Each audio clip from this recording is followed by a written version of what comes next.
Oh, Ugo, here you are. These are my panties.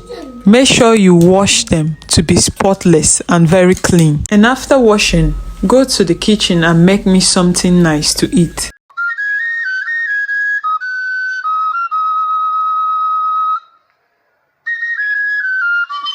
In the quiet village where Ugo and Oicha once shared their loves, a storm was brewing.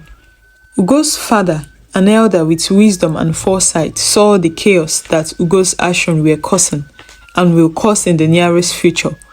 He called his son to him, hoping to steer him back to the path of decency and love. Ugo, his father began, his voice grave. You must go and appease your wife Oicha and bring her back. She is the mother of your child and deserves your respect. But Ugo, arrogant and blinded by pride, refused. Oicha will regret leaving me, he boasted. She will never find another man to marry her because she is fat, old and ugly. She should be grateful to me for sticking around with her. Despite his father's warning, Ugo returned to his house. Revealing in his newfound freedom, he began to change women like clothes, spending lavishly on those who caught his eyes. He ignored the crumbling state of his business and the mounting debt. His friends saw the danger and tried to warn him. Ugo, these women are distractions though. Your business is failing. If you continue this lifestyle, you will regret it though. My brother, this one no be life you dey live so. They cautioned him. But Ugo turned a deaf ear to their advice, convinced of his invisibility. Meanwhile, Oicha and Ekene had moved to a neighboring community where Ekene's kindness and love began to heal her wounded spirit. Ekene took in Oicha and her child, Osita, treating Osita as his own son. He sought out renowned herbalists to find remedies for Oicha's skin, and he encouraged her to maintain a healthy diet and exercise. With Ekene's unwavering support, Oicha's skin regained its radiant glow. She grew healthier and more beautiful with each passing day. Her cheerful demeanor returned, and with it, a growing affection for Ekene. One day, as they sat inside their house, Oicha turned to Ekene, her eyes filled with gratitude and love. Ekene, I want my parents to return Ugo's bride price, she said. I cannot remain tied to a man who treated me with so much cruelty. Ekene nodded, understanding the significance of her decision. It's the best thing for us to do. He agreed. When Ugo received the return bride price and the news of Oicha's marriage, he felt humiliated, his pride shattered.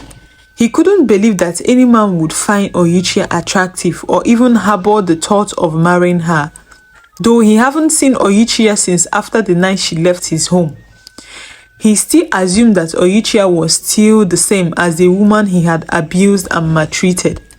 But even in his anger, he refused to see the errors of his ways. He still believed he owed nobody any explanation as to how he chooses to live his life.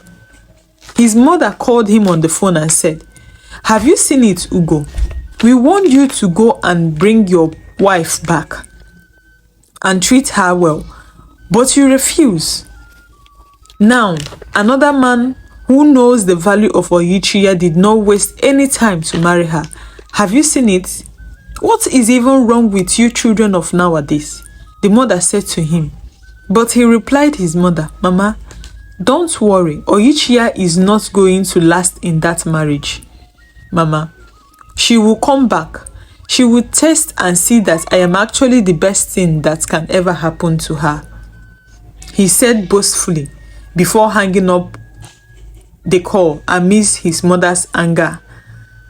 Back in the neighboring community, Ekene proposed to Oicha, offering her a new beginning filled with love and respect. Oicha, her heart filled with gladness, accepted. They married in a simple yet beautiful ceremony. surrounded by friends and family who had witnessed Oicha's transformation and resilience. As the years passed, Oicha and Ekene built a life of happiness and harmony. Ekene's business prospered, and Oicha's found joy in being his helpmate and companion. Oicha took in again. This time around, the pregnancy was a smooth journey. Her skin was glowing and her stature remained the same. She glowed all through her pregnancy. Ekene did not even allow her to stress herself during her pregnancy. He hired the services of a nanny who took care of the household chores and their son Osita. Oicha only eats healthy diet and exercise herself. After 9 months, Oicha gave birth to a set of twins, a boy and a girl. Ekene's joy knew no bounds.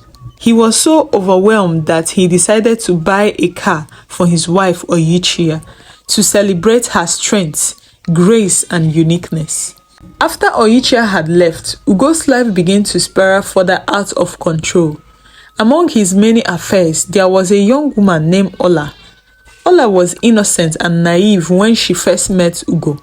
He had charmed her with sweet words, convincing her that she was the only woman in his life and that he wanted to make her his wife. Smitten by his lies, Ola gave Ugo her virginity, believing in his empty promises. However, it didn't take long for Ola to see through Ugo's deceit.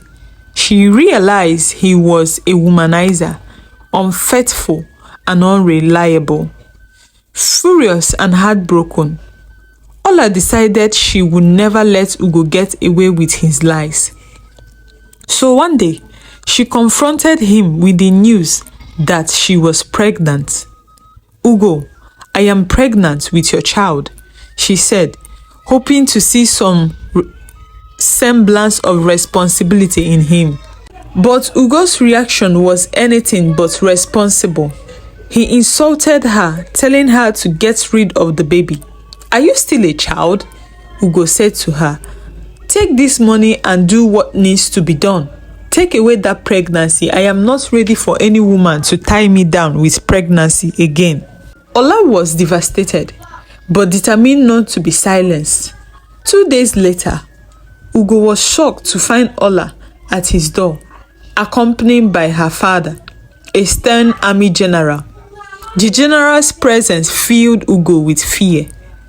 "My daughter is pregnant with your child," the general said, his voice cold and authoritative. "You have 2 weeks to perform the marriage rite and make her your wife, or I will make your life a living hell on earth," he said as he walked out. Terrified, Ugo knew he had no choice but to comply. He begged his father to accompany him to marry Ola, but his father, disgusted by Ugo's action, refused. Desperate, Ugo went with his uncle to perform the marital rite. After the marriage, Ola moved in with Ugo. But life was far from the carefree existence Ugo had imagined. Ola, still seething from Ugo's betrayal, made life unbearable for him. She treated him with disdain, making him do all the house chores. Ugo found himself washing even Ola's panties and underwear, cooking and cleaning. He dare not complain for the fear that Ola would report him to her father. Ugo's life, once filled with luxury and freedom, had turned into a nightmare. He was a shell of the man he used to be, broken by his misdeed. The once proud and arrogant Ugo was now a servant in his own home, paying the price for his ignorance and cruelty. One hot afternoon, Ola sent Ugo on an errand to buy some jollof rice, which she craved during her pregnancy. Ugo rushed out of the house, eager to fulfill her request to avoid problems. As he crossed the street, a car came out of nowhere and knocked him down. Passerby quickly gathered and rushed him to a nearby clinic.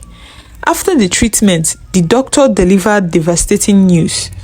Ugo would never walk again and would have to rely on a wheelchair for the rest of his life. Ugo was shattered. He wept bitterly. His once proud and strong demeanor reduced to helplessness. When he returned home, his situation worsened. Ola no longer cared for him. She began bringing other men into their home, openly having an affair. Ugo's heart broke as he watched other men with his wife. When Ugo's mother confronted Ola, she callously responded, "I need a man. Since Ugo is now a vegetable, I am looking for another man, another alternative, someone who could quench the fire in me." Ola's cruelty didn't end there. She sold everything Ugo owned, claiming she needed the money to cover house expenses and prepare for her unborn child, since Ugo could no longer provide. She sold all the items in Ugo's shop, leaving it empty. Ugo watched helplessly as everything he had worked for crumbled before his eyes. He regretted all his actions as he wishing that he can reverse the hand of time.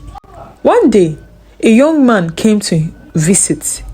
Ugo, curious and weak, asked him who he was looking for because he was sitting outside the door. Before the young man could respond, Ola came out with all her luggages. "Ugo, he is the real father of my child," she said coldly. Ugo was stunned, unable to believe what he was hearing. "You must be joking," he stammered, his voice trembling. "What sort of nonsense are you spilling out with your mouth, Ola? What do you mean he is the father of your child?" "I am not joking," Ola replied. "Your money is gone and you are nothing now. I want to go back to my man and the father of my unborn child. This marriage was a sham from the beginning." Ugo was still trying to understand what was happening. Then Ola went ahead to explain to him that their marriage was just a cooked-up, that the people he met was not even Ola's real parent. Even the army general that came was not even a real army general. They actually borrowed clothes from a tailor for the man to pose as an army general. So she only did that just to get back at Ugo for being promiscuous and cheating on her, and also lying to her that she was the only woman he has. With that, Ola left with the young man, leaving Ugo in utter despair, alone and broken. Ugo realized the full weight of his actions. He had lost everything: his health, his wealth, and his dignity. He wept so much because he has been given a taste of his own medicine. He remembered Oicha and all he had done to her. He remembered how he abandoned even his own child, his blood. "Oh, how foolish have I been," he lamented as he sat down there lonely and shattered. All his girlfriends avoided him like a plague. None of them came to see him or even help out. It was only his mother that came around to take care of her son by herself. Soon, his landlord came asking for house rent, but he couldn't afford it because Ola had sold everything he had, both his land and his shop. Everything is empty. So his mother came and took him with her back to the village where she cared for him. Meanwhile, Oicha and Ekene thrived in their new life. Oichia's joy and health continued to blossom, and she felt more loved and respected than ever. Ekene's business flourished and their family grew in love and happiness. One day, as Oicha came back to the village to visit her parents, her mother told her about Ugo's plight. Her mother told her about all that had happened to Ugo, how Ola treated him and sold everything he had, how she had imposed a pregnancy that wasn't his on him in order to get back at him, and how Ugo's life have become a living hell. How he now lives in the village because he can't walk. or afford to pay for his house rent in the city. Oicha felt a pang of pity for him, but she knew that he was reaping the consequences of his own actions. The story of Oicha and Ugo became a powerful lesson in the village. It taught the importance of treating others with kindness and respect, and the inevitable downfall of those who choose to live dishonestly and arrogantly. Oichia's resilience and strength were celebrated, while Ugo's downfall served as a stark reminder of the consequences of mistreating others. Oicha and Ekene's love story continued to inspire many, proving that true love and respect could lead to a fulfilling and joyful life, despite if the person is a single mother or a spinster. As for Ugo, he learned the hard way that the way he treats others would eventually come back to him, and he was left to reflect on his actions in the solitude of his own misery.